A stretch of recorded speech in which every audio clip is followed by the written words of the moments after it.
सभी परिजनों को मेरा प्रणाम।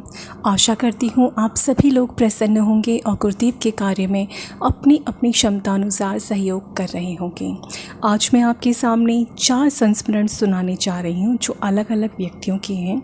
सबसे पहला है श्री कृष्ण अग्रवाल जी का, जो कि शांति कुंज में रहा करते थे। सन 1980 के आसपास की घटना है। मुझे 1 माह से बुखार आ रहा था। शांति कुंज के 3-4 डॉक्टरों ने मेरा इलाज किया, इसके बावजूद मेरा बुखार ठीक नहीं हो रहा था। अंत में परेशान होकर अपनी पत्नी के हाथ एक पत्र लिखकर गुरुजी के पास भिजवाया। मैंने लिखा, गुरुजी सादर प्रणाम। आपके यहाँ लोग 1000 किलोमीटर दूर से भी आकर अपने घर के लिए अनेक मनोकामनाएं पूरी करके ले जाते हैं। मैंने तो कभी आपका 100 रुपये भी इधर से उधर नहीं किया, फिर भी मैं कितना पापी हूँ जो यहाँ रहकर भी 1 माह से परेशान हूँ। बुखार उतर ही नहीं रहा। आपका पुत्र। प्रणाम के पश्चात गुरुजी उठने ही वाले थे कि मेरी पत्नी ने उन्हें पत्र दिया। गुरुजी ने पत्र पढ़ा, आश्चर्य से कहा, बेटी 1 माह से बुखार नहीं उतरा, चल मैं अभी आता हूँ। वह कमरे तक पहुँचती कि गुरुजी भी पहुँच गए और सीढ़ी चढ़ने लगे। उन्हें देखकर शांति कुंज के अन्य कार्यकर्ता भी दौड़े। क्या बात हो गई, गुरुजी क्यों आए हैं? गुरुजी आते ही मेरे बिस्तर के पास पहुंचकर बगल में बैठ गए और बोले, हाँ बता क्या क्या दवाई की बेटा। मुझे उस समय भी तेज बुखार था। बुखार में तप्त परेशान मैं बोला, गुरुजी मुझे आपके 4 डॉक्टरों ने किलो भर गोलियां खिला डाली, फिर भी कुछ आराम नहीं मिला। इस पर गुरुजी ने कहा, तू क्यों चिंता करता है, मैं 5वां डॉक्टर आ गया हूँ, अब तुझे कभी बुखार नहीं आएगा। मैंने कहा, गुरुजी मेरा पेट भी भारी रहता है। गुरुजी का हाथ अनायास ही मेरे पेट की तरफ बढ़ा। गुरुजी ने मेरे पेट पर हाथ फिराया। उस दिन मेरी सारी बीमारी दूर हो गई। फिर उस दिन के बाद मुझे कभी भी बुखार नहीं आया। दूसरा संस्मरण है विपत्ति से रक्षा। एक कार्यकर्ता बहन अपने परिजनों के साथ शांति कुंज घूमने आई। जब वे मनसा देवी मंदिर घूमने जाने लगे तो ये भी साथ चली गईं, पर वहाँ सीढ़ियों की चढ़ाई में जल्दी ही थक गईं। उन्होंने सबसे कहा, मैं आगे नहीं चढ़ पाऊंगी, तुम लोग दर्शन करके आ जाओ। वे एकांत में अकेली बैठी थीं तो कुछ मन चले लड़कों का समूह उनके निकट आया। उन्हें उनकी नीयत अच्छी नहीं लगी।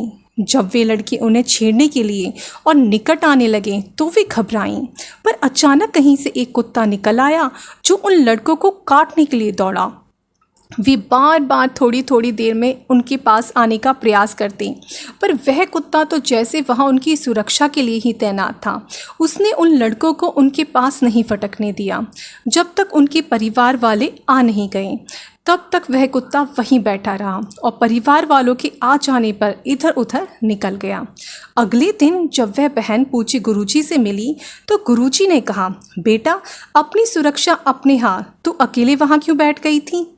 जब उसने सुना कि मैंने तो गुरुजी को कोई बात नहीं बताई, उन्हें कैसे पता चला, तब उन्हें समझ आया कि गुरुजी ने ही उस समय उस कुत्ते को भेजकर उन्हें आपत्ति से बचाया था।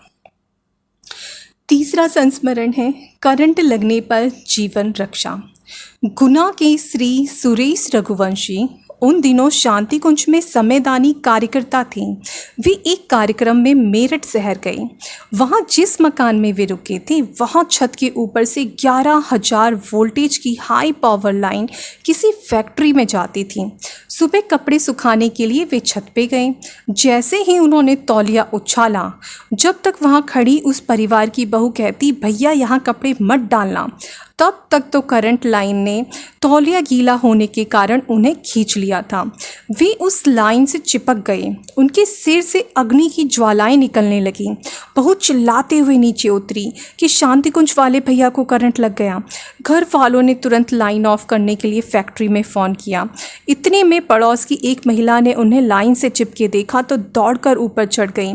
जैसे ही लाइन ऑफ हुई वे गिरे। वह महिला उन्हें तुरंत नीचे ले आई। जमीन पर औंधे लिटाकर लगातार मुट्ठियां मारने लगी। आनन फानन में गाड़ी की व्यवस्था की गई। उन्हें अस्पताल ले जाया गया। वह तुरंत उपचार शुरू हुआ। उनके सिर में गहरा घाव हो गया था। मेरठ के सारे कार्यकर्ता एकत्र हो गए। सभी गायत्री मंत्र का जाप करते हुए उनके लिए प्रार्थना करने लगे। और वहाँ वो जो फैक्ट्री थी उसमें पहले भी 18 मौतें करंट लगने से हो चुकी थी और ये भाई 19वीं नंबर पे थे। लेकिन कोई चमत्कार ही था परम पूज्य गुरुदेव का कि वह कार्यकर्ता बच गए। इतनी बुरी तरह करंट लगने के बाद भी सारे कार्यकर्ता खुश भी थे और गुरु सत्ता की सामर्थ्य पर हैरान भी। उन्हें ये विश्वास हो गया था कि हमारे गुरुदेव असंभव जैसे कार्य को भी संभव कर देने में पूरी तरह समर्थ हैं। चौथा है मेरा आध्यात्मिक उपचार। अनामिका पारिक, कुरुक्षेत्र। गुरुदेव से जुड़ने के पूर्व लगभग 30 वर्ष की आयु में ही मेरा शरीर बीमारियों का घर बना हुआ था। कभी दिल की धड़कन बढ़ जाती थी तो कभी पैरों में सूजन आ जाती थी। थकान व कमजोरी के कारण बुरा हाल रहता था। मेरे पति स्वयं एक बहुत अच्छे चिकित्सक हैं, परंतु बीमारी पर कोई इलाज कामयाब नहीं हो पाता था। अनेकों बड़े बड़े चिकित्सकों ने थायराइड ग्लैंड में हार्मोन्स का असंतुलन घोषित कर दिया था। अपने पति के द्वारा बारंबार कहने पर मैंने गायत्री जप शुरू किया एवं भावनापूर्वक गायत्री जप व गुरुदेव की तस्वीर रखकर ध्यान करना आरंभ कर दिया। एक दिन मुझे अनुभूति हुई जैसे गुरुदेव कह रहे हों, तुम हमारा काम करो, हम तुम्हारा आध्यात्मिक उपचार करेंगे। उस दिन के बाद मैंने महिला सत्संग व झोला पुस्तकालय चलाना आरंभ किया और कुछ ही दिनों में मेरी बीमारी गायब हो गई।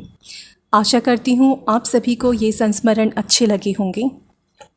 सभी का बहुत बहुत धन्यवाद इन संस्मरणों को सुनने के लिए। और मैंने आपसे कुछ दिन पहले एक सजेशन मांगा था कि मैं जो गुरुदेव की पुस्तकें हैं, काफ़ी सारी पुस्तकें हैं, उनमें जो साहित्यिक हिंदी है उसकी जगह क्या मैं अपनी आम भाषा का इस्तेमाल करूं। तो काफ़ी सारे मैसेजेस मेरे पास आए। उसमें से कुछ भाई बहनों ने तो कहा कि गुरुदेव की जो शब्द हैं किताबों में वो शब्द नहीं है, वह शक्ति हैं। अगर उन्हें आप बदल दोगे तो वो शक्तिहीन हो जाएंगे शब्द और उसका उतना प्रभाव नहीं रहेगा। और कुछ ने ये कहा कि कई बार हमें भी वो शब्द समझ नहीं आते, तो आप उन्हें चेंज करके आसान भाषा में बोलोगे तो आराम से समझ आ जाएंगे। अब दोनों ही तरह के हैं तो वो फिर से कन्फ्यूजन ही है कि मैं अपनी सरल शब्दों में उसमें कुछ चेंजिंग करने की कोशिश करूं या ना करूं। आप प्लीज़ मुझे फिर से सजेस्ट करें कि क्या या एक बार ट्राई करके देखूं, अगर ठीक लगे तो वैसा किया जाए या नहीं। क्योंकि गुरुदेव ने पुस्तकें बहुत सारी लिखी हैं और मैं आपको बताऊं तो मेरा खुद का भी ऐसा ही अनुभव रहा है। एक बार मैं अपने घर के बच्चों को लेके गई थी, युवा अभ्युदय था, वहाँ डॉक्टर चिन्मय पंड्या जी आए थे। मैं बड़े उत्साह के साथ अपने घर के 5-6 बच्चों को लेके गई और जो रिलेटिव्स थे उनके बच्चों को, और सारे ही ऐसे नहीं था कोई छोटी क्लास में, 10th से ऊपर के बच्चे थे सारे। और उनको मैं लेके गई वहाँ पे। तो मैंने बाद में पूछा, मैंने कहा तुम्हें कार्यक्रम कैसे लगा? तो उन्होंने बाद में कहा कि ज़्यादा समझ नहीं आया। हिंदी थी वो भी बहुत हाई लेवल की थी, समझ नहीं आ रही थी, और इंग्लिश भी काफ़ी हाई लेवल की थी, वो भी उतनी ज़्यादा समझ नहीं थी। कहानियाँ तो समझ आ रही थी, पर जो शब्द थे वो उतना मतलब हम उनका मतलब नहीं समझ पा रहे थे। इसलिए मेरे मन में थोड़ा सा ये विचार आया था कि क्या उनको थोड़ा चेंज किया जा सकता है जो आजकल की जनरेशन भी उन्हें समझ पाए। क्योंकि ज़्यादातर बच्चे इंग्लिश मीडियम स्कूल्स में पढ़ते हैं और वो शायद हिंदी को उतना अच्छे से नहीं समझ पाते। हम लोग तो समझ लेते हैं, लेकिन जो थोड़ा अब की जो नई जनरेशन आ रही है, जो बच्चे अभी उतना ज़्यादा हिंदी नहीं पढ़ते हैं, हिंदी उपन्यास, हिंदी साहित्य से जिनका ज़्यादा संबंध नहीं है, उनको मुश्किल होती है उन्हें समझने में।